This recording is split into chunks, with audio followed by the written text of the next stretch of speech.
Саламатсыздарбы? Бүгүнкү маанилүү маегибиздин негизги темасы чечилбей келе жаткан чек ара маселеси жөнүндө болмокчу. Биз менен болуңуздар. Бүгүн бизде конокто бул чек ара маселеси боюнча абдан жакшы терең билген инсаныбыз Токон Болотбекович жана бүгүнкү күндө мамлекеттик чек ара кызматынын өкүлү Сейитжан Саматович келип отурат. Биздин студияга кош келипсиздер. Бүгүнкү биздин негизги темабыз чечилбей жаткан чек ара маселеси жөнүндө болмокчу. Токон Болотбекович кыргызда жакшы сөз бар, бөдөнүн сойсо да касапчы сойсун деген. Мен бул бүгүнкү чек ара жөнүндө маселе козголуп жатканда менин эсиме дароо эле сиз келдиңиз. Анткени биздин Кыргызстанда кайсыл жерде чек арада көйгөйлүү маселелер бар, кайсыл жер чечилбей атат жана эмне себептен экенин сизден жакшы эч ким билбейт болуш керек.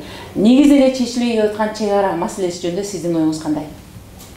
Мына эми жаз келди, жай келди дегендей, жыл сайын эле ушул убакта өзүнчө эле бир проблемалар жаралчу да чек арада.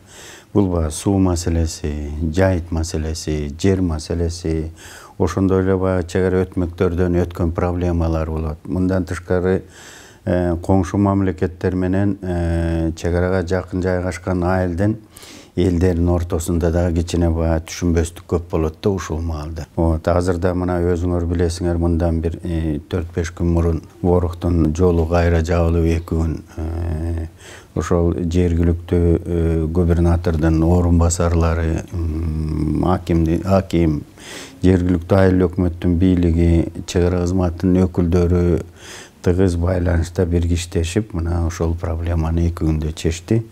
Бирок дагы эле болсо чек ара коңшу мамлекеттер менен такталбагандан кийин, бүгүнкү күнгө чейин мыйзамдаштырбагандан кийин, кайра кандайдыр бир келишим менен бекитилбегенден кийин, өкмөттүн токтому менен бекитилип, ал болсо кийин мындайча айтканда ратификация түрүндө жогорку кеңештен өтпөгөндөн кийин моундай түшүнбөстүк болуп атат да.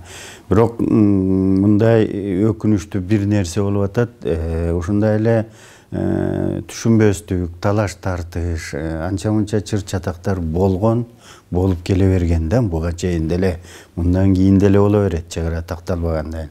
Бирок мурда кандайдыр баягы коңшу мамлекеттин жараны менен биздин жаран түшүнбөстүк болуп, баягы кичине талаш тартыш болуп, ушундай эле баягы урушканга чейин барышкан, машинелерин талкаплаганга чейин барышкан. Бирок ал кезекте мындан мурун буларга бир кандайдыр бир ташмат менен акмат мушташып коңшу мамлекеттин жарандары менен деп эле койчу. Бүгүнкү күнү тилекке каршы ушундай кенедей бытовой конфликт болсо дагы, бул сразу улут боек берилип атат, саясатташтырылып кетип атат да. Ушул коркунучтуу нерсе, ошондуктан мен ойлойм, бул жеке албетте бул жерде көйгөйлүү 2 чоң маселе бар. Биринчи, бул делимитация, демаркация жумушун бул түздөн түз өкмөткө тиешелүү. Ошондуктан өкмөттүн алдында 3 комиссия бар. Делимитация, демаркация маселеси менен алек болгон. Бул эң биринчи тепкичте турган бул жумушчу топ, бул жанагы картография, топография маселелери боюнча. Коңшу мамлекет менен ошол карта менен чийип, документтер дизилдеп, топографиялык баягы иштерди уюштуруп, ушул кайсы жерден өтүш керек, кайсы жерге, кайсы ашуудан, кайсы коктудан, кайсы жолду кесип өтөт, суунун ортосунан кантип өтөт деген ушул маселелерди чечкен. Бул биринчи жумуш тобу. Экинчи жумуш тобу бул жанагы делимитация, демаркация. Бул түздөн түз жанагы чек аранын сызыгын тактайт да, кайсы жерден өткөн. Мына ушул экинчи топ. Үчүнчү жумуш тобу бул өкмөткө да тиешелүү, бул баягы өкмөттөр аралык чек ара боюнча комиссия. Жана вице-премьерлер жетектегенде, мына ушул 3 комиссия түздөн түз чек араны чечишет. Эми ушул 3 комиссиянын курамына ким кирет? Бир кезекте жанагы губернаторлор, акимдер бул жумуштан кичине кандайдыр мындай четке жылдырып койгонда, ошол эле өкмөт өзү эле жана комиссия, делимитация, демаркация жана картография комиссиясы, өкмөттөр жана вице-премьер жетектеген, мурда министрлер жетектечи, ошол комиссиялар өзүлөрү менен өзү болуп эле чечип койчу. Бирок Бобуреки таласта болгон өзүңөр билесиңер, Кара Бурадагы Көксайдын окуясынан кийин казак туугандар менен талаш тартыш болуп, большой малый клим боюнча проблема чыкканда, ошондо мен өкмөткө келип иштеп калганда ошондо ушуну өзгөрткөнбүз да. Ушул мындан ары ушул иштерге түздөн түз жергиликтүү бийликтин өкүлдөрү катышсын деп. Айыл өкмөттөн баштап губернаторго чейин. Себеби буларды кийирбесек, буларды ушул жумушка аралаштырбасак, себеби булар Бишкекте отурган бизге караганда булар билет же ошол жерде проблемаларды. Анан айрым мурда иштепкен чиновниктер, губернаторлор айтып атпайбы, биз чек арага тийишибиз жок болчу деп. Жок, тиешеси бар болчу, иштешкен. Орун басарлар, акимдер мүчө болчу. Бирок кандайдыр баягы бирде барып, бирде катышып, бирде аралашып, бирде аралашпай калган учурлар болгондо, мына ушуну жоюш үчүн биз түздөн түз буларды аралаштырганбыз. Себеби булар эл менен иштейт, жердин шартын жакшы билет. А чек ара кызматы болсо, бул мындайча айтканда, ошол чек ара аймагында чек ара режимин сакташат да. Пропускной режимди камсыз сактайт булар. Ошон үчүн азыр айрым баягы чиновниктер, ошол эле парламент, өкмөт деле бирдеме болсо эле баягы жергиликтүү бийлик да ушуга көнүп баратат. Бирдеме болсо эле чек арачыларды күнөөлүү кылып коет да. Бул туура эмес. Чек арачылардын делимитация, демаркацияга тиешеси жок. Өкмөт жана 3 комиссия кандай чийип, кол коюп, тактап, анан буларга берсе, анан булар чыгып кайтарыш керек да. Анан азыр тиягынан болбой калса деле буларды күнөөлөйбүз. Эки жаран мушташса деле чек арачыларды күнөөлөйбүз. Туура эмес өтүп кетсе, мал жайылып кетсе деле барыбыр булар чек араны кайтарыш керек. Ошол жана өтмөктөрдө режимди камсыз кылыш керек. Чек аранын аймагында, чек аранын өзүндө, чек ара аймактарында атайын пограничный режим, контроль бар. Мына ушуларга көңүл буруш керек да. Ушуларды элдер туура түшүнүп алса. Бизден бүгүн ушул чек ара жөнүндө сөз болору жөнүндө айтылып, интернет сайтыбызга бир топ суроолор келди эле. Анын ичинде көпчүлүк суроолордун бир маанисин топтоп алып келгенде, бүгүнкү күндө сиздин кызматтан кетишиңиз жөнүндө болуп жатат. Көпчүлүктүн айтымы боюнча бүгүнкү күндө мамлекет өлкө башчысы баш болуп, кадрларды алмаштыруу менен гана алектенип отургандай.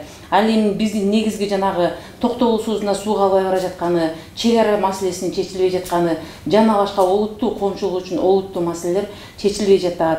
Бүгүнкү кадр алмаштыруу боюнча сиздин оюңуз кандай? Менин кеткениме бул баягы бул жерде кандайдыр премьер-министрдин же президенттин тиешеси жок. Бул парламенттин жумушу, функциясы да. Көпчүлүк коалиция, бир көпчүлүк коалиция тарады, албетте бул мыйзам ченемдүү нерсе, өкмөт отставкага кетет. Ошол коалициянын тарашында бул эмне бир эле сизге тиешеси бар эле, башка министрликтер, башка жетекчиликтер отуруп эле калып калышты. Жок, бул жерде мындай болуп калды да, премьер-министр кетти, мен кеттим, министр обороны кетти, маданият министри кетти, анан вице-премьерликтен министрликке кетти. 5 жыл иш болду. Анан эми бул жерде баягы парламентте эч кимди кетирбей деле алып калса болот эле, баарын деле кетирип 100%, 50%, 70% алмаштырабыз деген бул жанагы фракциялар чечет, жана көпчүлүк коалицияга кирген. Менин тагдырым ар намыс менен чечилип калды. Себеби мен эми ар намыстын мүчөсү болбосом, партияда жокмун мен ар намыстан. Өзүңүз билесиңер. Мен мурда буга чейин келгенде баягы премьер-министр менен президенттин сунушу менен көпчүлүк коалицияга сунушталып, ошол квота менен келгем да, мындайча айтканда. Менин айтайын дегеним, бул жерде коомчулукту тынчсыздандырган себеби сиз ошол чек ара маселесин жакшы сүйлөшүп, баягы январь айында барып Тажикстандын вице-премьери менен кезигип, ошол маселе бир чечилчүдөй болуп, комиссия түзүлүп, кайра февралда кезигебиз деп бир жакшы жагына болуп бараткандай болуп, элдин бир сизден үмүтү бар болчу. Ошол чечилет, бул маселени абдан жакшы жогорку деңгээлде козголуп атат деп ишенип атышкан. Ал эми бүгүнкү күндө карасаң, кайсыл чек арада маселе чыкпасын, ошол райондун деңгээлинде же болбосо областтын деңгээлинде эле кайра эле бир убактылуу сүйлөшүүлөр жүрүп, убактылуу токтотулуп, ал көп өтпөй эле кайра эле бир эки тараптан пикир келишпестиктер байкалып атат. Менимче, коомчулук бул жерде биздин акыркы күндөрү биздин мыйзамга дагы эмес, биздин эки элдин ортосундагы бир мамилеге дагы эмес, бир инсанга ишенүү, ошол инсан чечип берет деген үмүт кылуу менен жашап жатышкан. Бүгүнкү күндө сизди ушул же болбосо өкмөттү толук кетирбей, же болбосо таптакыр эле ушул чыгаан иштеп жаткан адамдарды калтырып койбой, сиздин кызматтан кетүүңүз коомчулуктун абдан бүйүрүн кызытты. Анткени баарыбызга түшүнүктүү, жаратылышта деле бак бир жерден өсүп көгөрүп, мөмө жемиш алганы жакшы болчу. Сиз бул чек ара маселесин абдан жакшы чечип аткансыз. Мунун дагы бир тарабы бар болуш керек деген ойлор айтылып атат. Сиздин ордуңуз бирөөгө керек болгон, же болбосо бул өкмөттү кетирүү менен бул алдын ала пландаштырылган иш болчу деп. Сиз мына бир эмес, бир нече президент менен иштеп келе жатасыз. Негизи эле ушул кадр алмаштырууда сиздин ордуңуз бирөөгө керек болгондо гана алмашылат деген ойго сиз кандай жооп бересиз? Негизинен жанагы кайсы бир маселенин чечилиши бир адамга байланыштуу болгон бул туура эмес да. Бул чек ара маселесинде эле баягы Мамытов деп эле менин фамилиям атым аталып калганын себеби мен комиссиянын төрагасы болдум да. Өкмөттүк комиссиянын чек ара боюнча мен жетектеп калып эле. Негизи ошол жанагы мындайча кыргызча айтканда колума кол, бутума бут болуп акыл кошкон бул ошол эле эксперттер болду. Ошол эле Тышкы иштер министрлигинин эксперттери, чек ара кызматынын эксперттери, улуттук коопсуздук комитеттин, ошол эле Ички иштер министрлигинин эксперттери, өкмөттүн эксперттери бар. Ошондой эле жергиликтүү бийликти жана аким, губернатор, алардын орун базарлары, мына ушулар чынын айтканда көп мага мындайча айтканда багы жеңилин жерден алып орун колдон алган болду да ушулар аркылуу бир команда болуп түзүп, бир команда болуп иштеп калганбыз. Азыр деле мен кеткенден багы жумуш болбой калды же арттап калат деп мен мындан алысмын. Биз колубуздан ушул бир адамдын фамилиясына же атына маселе чечип байланыштуу болбосун деп биз атайын ошол команда менен ушул бир механизмди иштеп чыкканбыз да. Бир топ кагаздардан баштап юридикалык маселелерге чейин тактап ким эмне кылыш керек аныктап койгонбуз. Ким эмне кылат, ким эмнеге жооп берет, кайсы маселе кандай чечет, кайсы чек ара тилкеси боюнча же суу маселеси, жайыт маселеси боюнча, ошол эле чек ара өтмөктөр боюнча, чек ара тилкелери боюнча ошол эле жана делимитация, демаркация маселелери кандай принципте өтүш керек, Кыргызстандын кызыкчылыгы кандай, канткенде биз ушул биринчи кадамды эмне кылабыз, экинчи кадамды эмне кылабыз, 10-чу кадамды эмне кылабыз, аягында ушул маселени каяка буруп алып чыгып кетебиз деп мына ушунун баарын түзүп койгонбуз. Мындайча азыркы тил менен айтканда алгоритм деп коет да. Ушул или дайыр модный сөз пайда болуп калбайт, дорожный карта деп. Ошону чийилип, такталып коюлган. Муну азыр жана эксперттер иштеп атат. Азыр ошол эксперттерге баягы колун бутун байлабай, аларды үркүтүп кетирем, бөлөк алмаштырам тигил бул дебей, ошолорду коюп койсо ошолор иштеп чыгарат, маселени чечип берет. Мына ушул багытта иштеген, кайсы кызматты иштебейин, мен негизи ошол компартия үйрөткөндөй ошол жумуштун мындайча айтканда эң биринчи ошол жумуш эмне жумуш, кайсы жерден башташ керек, аягын эмне менен бүтүш керек, кандай контроль болуп туруш керек. Мындайча кыргыз жөнөкөй тил менен, жалпак тил менен айтканда баягы майынча гана иштеш керек да. Анан албетте ал кызмат ошондо өлкөгө да пайда алып келет, элге да пайда алып келет, өзүңө да пайда алып келет, өзүң да ошол мен иштеп аттым эле, мен да салымым бар, кандайдыр бир деңгээлде деп өзүң да кичине ыраазы болосуң. Анан жанагы эметкен бул эчтекеси деле жок, муну туура түшүнүш керек. Бул Ар намыс фракциясы ушундай чечтиби?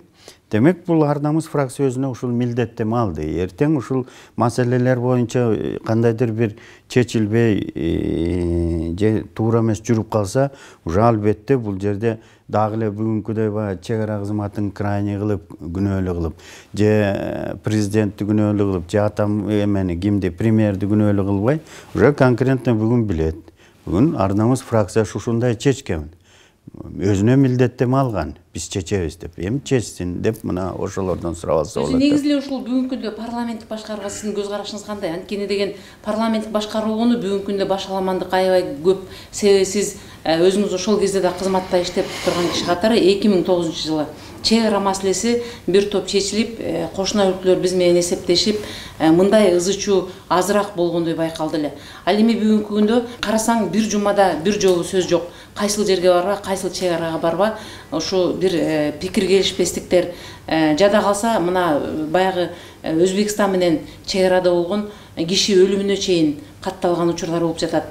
Алар деген келип эле кадимкидей келип биздин жарандарды өлтүрүп кайра чыгып кетишип, алар өзүнүн чек арасынан өтүп кеткенден кийин биздин мыйзамга баш ийип, алар жооп бербей, ошол өзбек кошуна өлкөсү аларды жоопко тартып атабы, тартпай атабы, биз үчүн белгисиз болуп, коомчулукка жагымсыз нерселер көп болуп жатат. Ошо 2009 жыл менен бүгүнкү күндө чек аранын чечилиш маселелерин бүгүнкү биздин парламенттик башкарууга таянып туруп кандай пикир айта аласыз? 10 жылкы революциядан кийин жаңы парламент шайланып, жаңы конституция, жаңы жана шайлоо кодексинин негизинде, жаңы мыйзамдын негизинде шайланды.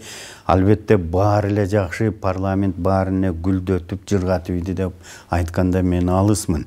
Бирок азыркы парламент ушул убакытта, ушул мезгилде, оор мезгилде, ушул аябай оор мезгилде өзүнө жүктөлгөн тарыхый жанагы милдетти аткарды. Тиешелүү 100% аткарбаса да, бирок ошонун бир тобун ашуудан ашып өткөрүп койду. Кийинки мына буюрса бир жылдан кийин жакын эле калбады.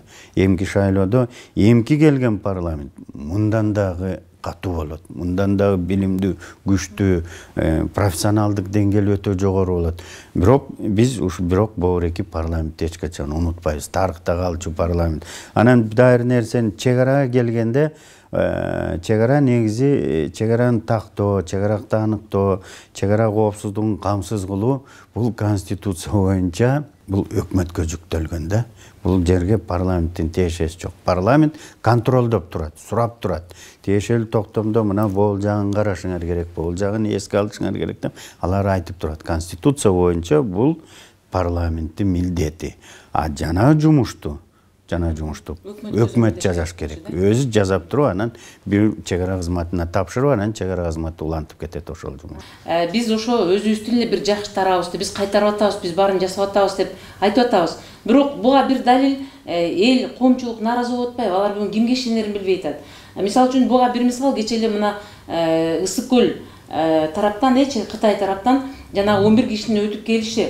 Мисалы үчүн мен бул убакка келип бирде жолуга элекмин. Кыргызстан тараптан террористтер биздин кошуна өлкөгө кирип кеттиптир дегеничи. Дайыма эле биз тарапка келип, өзүнүн үйүнө киргендей кирип келишет, өз каалагандарын жасайт. Кааласа келип кыздарыбызга үйлөнөт террористтер, кааласа келип бул жерге үй алып жашайт. Анан кийин ошол террористтердин чек арадан өтүп, бизге кирип келип, биздин бир жараныбыздын өмүрүнө кол салганга чейин биз карап отура беребиз. Анда эч ким коргоно албайбы? Анда ар ким өзү коргонуш керек деген эле маселе болуп атпайбы бул жерде?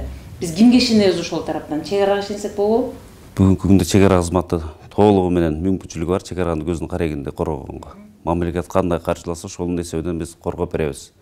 Туура айтасыздар, 23 январда Пикиртикте ошондой маселе болду. Тилекке каршы баягы Советтер Союзунун убагында железная занавес деген понятие азыр жок. Перевалдарыбыз ачык эле. 10 метр, 20 метр кылып эч ким бизге забор куруп, же болбосо чепкердик иштер толугу менен жүргүзүп берген эмес. Союздан калган нерселер калган. Пикиртик заставасына келген 11 тең биз жок кылдык. Туура жана аябай убактысында жакшы чечим болду. Себеби дегенде бүгүнкү күндө ошол боюнча Кытай тарап бизге официальный маалымат берди, келип түштү. 11 ошол адам тең опоздание болуп туруп, биздин жарандар экен. Бул ошо террористтик уюмдарга кирген сепаратисттер экен. Негизги максаты болуп, ошол заставага келип, биздин Пикиртик постубузга келип, түнү менен кол салып, ошол жердеги оружияларды, оқ-дарыларды алып туруп, обратно Кытайга кеткен өздөрүнүн максаттары бар экен. Андан келди биздин чеп бектелемес экен да, ошол Кытай тараптан 11 террорист келип эле биздин бир заставаны өлтүрүп баарын алып кетебиз, андан кийин жардырабыз деген ой болсо, андай максат менен жок дегенде 100-200 киши келсе дагы, булар биздин чек арадан коркуп ушунча көп киши келиптир дейбиз. Анан 11 киши кирип келип эле баарын талкалап кетебиз деген, алар деле биздин чек аранын бек эмес экенине ишенишет экен да, анда өздөрүнө ишенет экен да, өтүп кетерине. Чек арага ар бир метрине бирден солдатты коюп, монтип курчаганга биздин күчүбүз да каражатыбыз да жетпейт. Кыргыз-Кытай чек арасы бүгүнкү күндө баягы оперативно-войсковой способ деген методқа өткен, ал тура бағыттағы жұмыс. Көптеген сандагы солдаттың орындары қысқартылып, бүгінгі күнде Қытай шекарасында офицерлер, прапорщиктер, контрактерлер қызмат кылат. Қытай тарапымен да біздің келишимдерибиз бар, биргелешип чегараны кайтарабыз. Сиз айткан тилекке каршы, если терс союп алып өтөм дегендер өтүп келет, бирок өзүндө определенный рубежге келген чегарачылар аларды достук менен келсе достуктай күтүп алат, душман болсо 23 январдагыдай жок кылабыз.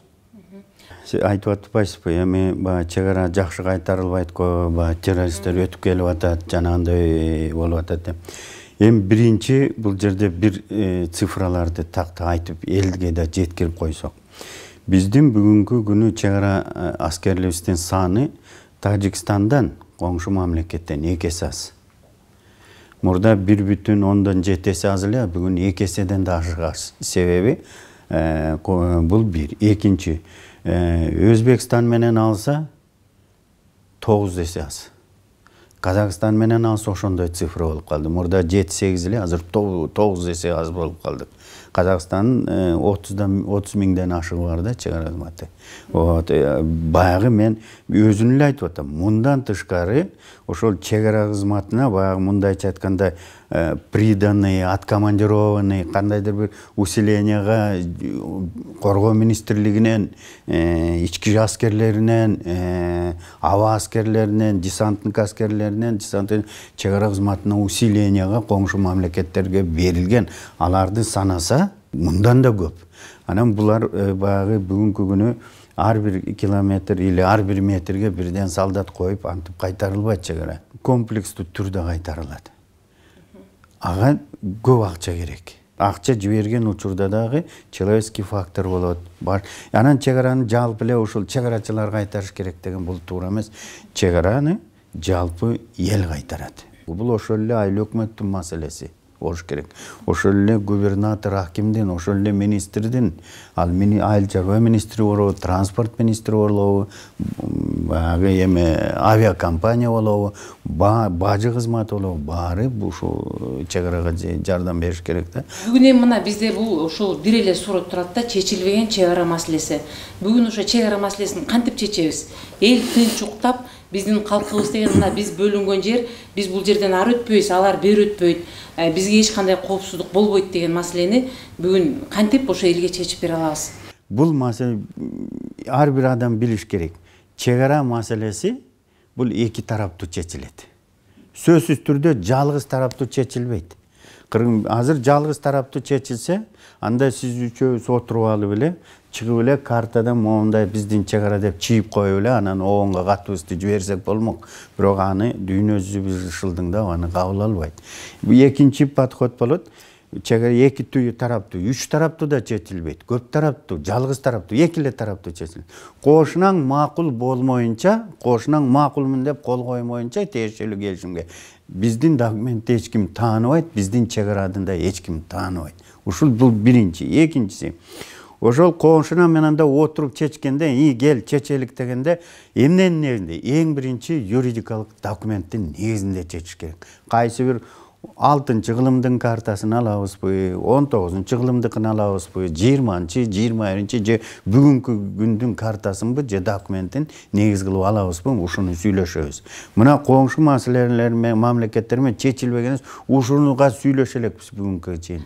Кошуна өлкөлөр, ошол Өзбекстан, Казакстан, Кытайлар деген бул чегара боюнча алар кызыктар эмес менимче. Себеби деген кызыктар болсо, аларга тиешелүү кызыктар маселелер дайыма эле өз убагында чечилет. Себеби деген кызыктар эмесинен дагы бир себеби бар. Бул жерде дайыма эле биздин кыргыздар ошол жерден жабыркашат. Кыргыздардын укугу бузулат. Кыргыздар өлөт, же болбосо кыргыздар таяк жейт.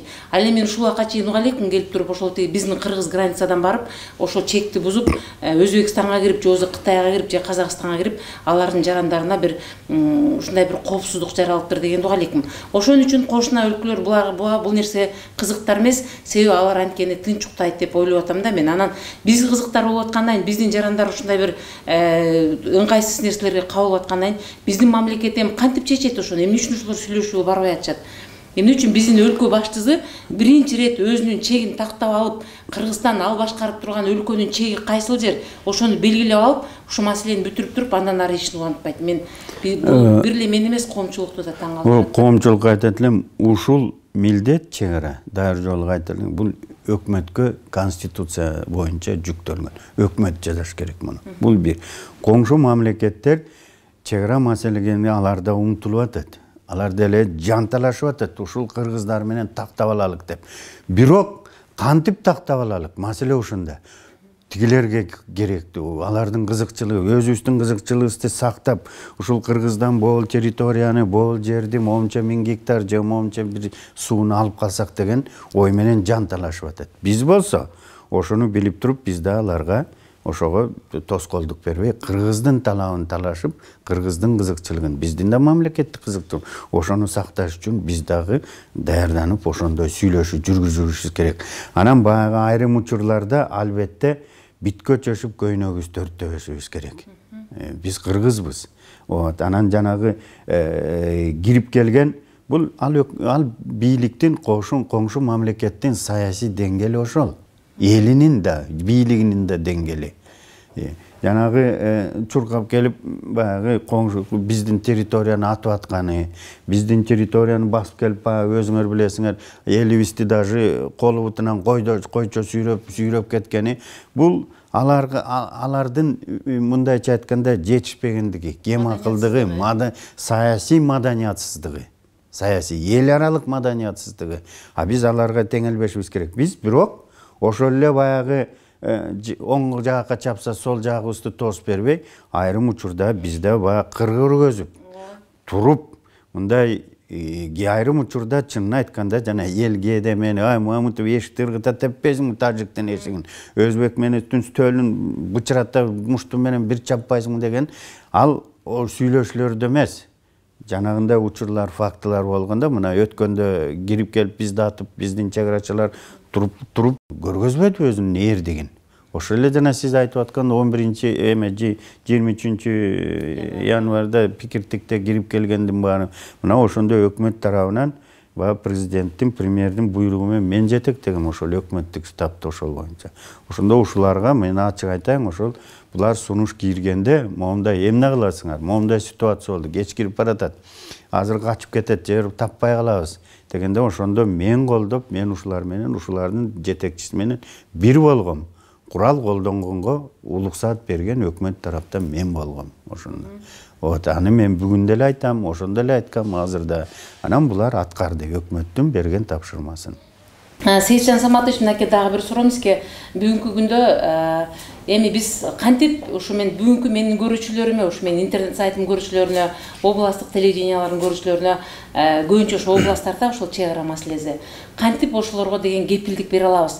Силер тынч уктай бергиле, биз ошо чек араны сактайбыз. Же ачык эле айталыбы, бул жерде бир эле бизден эмес, силер өзүңөр да коргонуп, өзүңөр да сак болгула деген нерсени айтабызбы? Ошол жөнүндө сиздин оюңуз кандай? Мен мындай 90%га ишеничтүүмүн, ишенем өзүмө. Эл эч качан чек арачылар бизди коргобой атат, чек арачылар күнөөлүү деп айтпайт. Бул деген ушул Бишкектин айланасында болуп аткан эле саясий нерселер.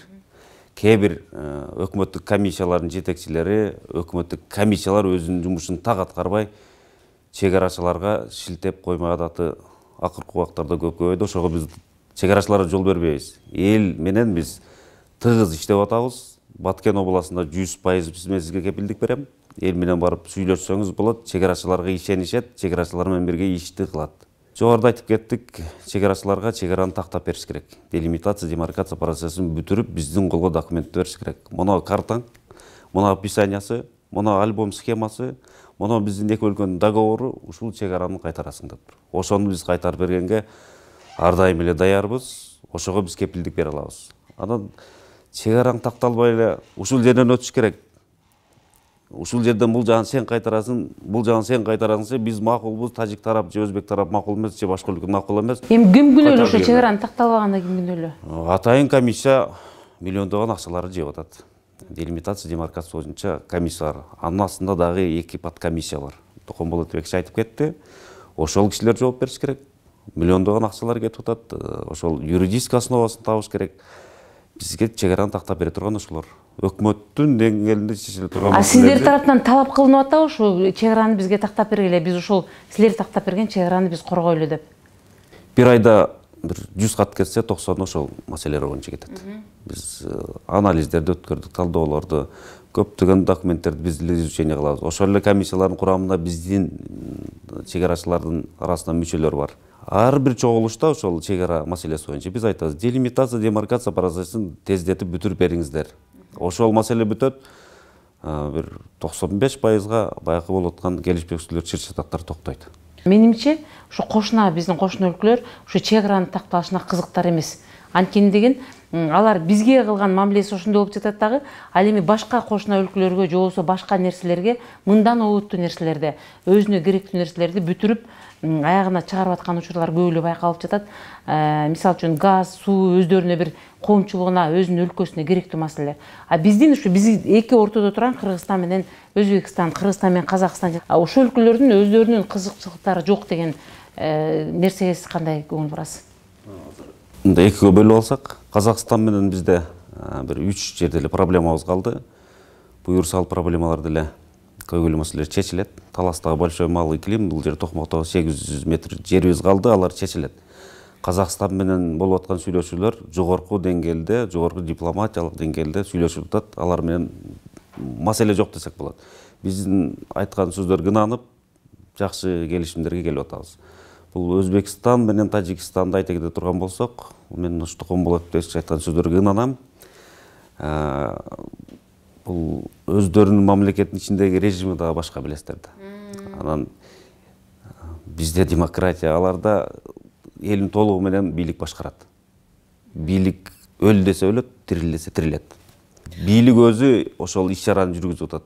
Тажикстан тараптагы, Өзбек тараптагы кийин чегара бөлгөндө бизге көбүрөөк жер тийип калат деген маселеде мындай оперативдүү маалыматтар бар. Ушул мамлекет өзү биздин жерди ээлеп алган болсо 20 сотук, 30 сотуктен кылып мамлекет кандайдыр бир премия берет деген маселелер бар. Аны так айта албайбыз. Жазгелерден кыргыз менен тажик кошуна болсо, аны айтат: "Кыргыз досум, сен жата бер, арыкты мен тазалап коем" дейт тажик. Кыргыз: "Тазалай бер досум". Анан 5 жыл тажик арыкты тазалайт. Биз жактан алып өз жагына кетме менен ыргыта берет. 5 жылдан 1 метр жер өтүп кетет. Анан кыргыз просыпается: "Ой, 1 метр өтүп кетипсиң, илгери могу кетчиле мына терек тараптан. Менин жеримден анан буш чыгат". Эл да өзүнө мындай тыкан болуш керек.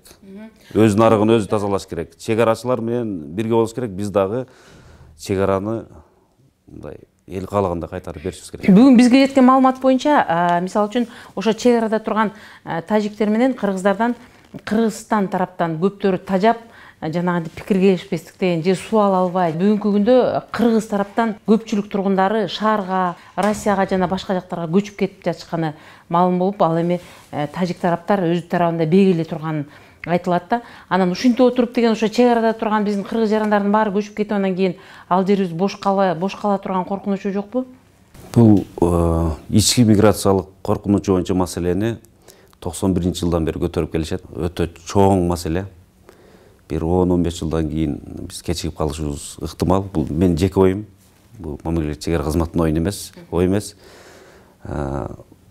Жүздөгөн, миңдеген биздин жарандар ошол Лейлек районунан, Баткен районунан особенно көчүп, мына Чүй областынын өрөөндарына отурукташып калганы эч кимге жашыруун эмес. Ошон үчүн сиз айткан коркунуч бар. Бунун үстүндө дагы мамлекеттик деңгээлде иштеп атайын программа менен, программа уже иштелип чыккан, ошол программаны каржы маселеси чечилсе, ишке ашырбасак, сиз айткандай болот. Варух анклавында 40 миңге жакын жаран жашайт, Тажик Республикасынын. Анын тарабын биз эсептеп чыксак, акыркы переписка боюнча 9 миңге жакын эле биздин жарандар жашайт экен. Тажик Республикасынын эли көбөйүп атат.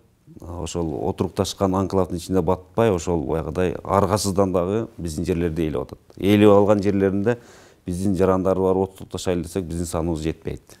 Ошол маселелер бар, буну өтө кылдаттык менен мамиле кылбасак, эртеңки күнүбүз кечирээк болуп калышы мүмкүн.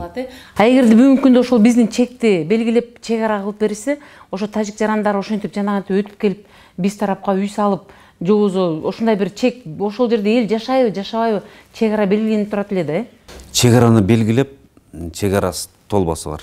Мынаудан бул жагы Кыргызстан, бул жагы Өзбекстан же Тажикстан деп койсо, ошодон кийин биз өткөрө бергенден кийин бизге күнөө койсок, биз болгон күнөөлөрдү мойнуна алып туруп, болгон жазабызды тартат элек. Бүгүнкү күндө ошол жок. Ошону коюп бергенде биз миллиметр жерибизди бербейбиз.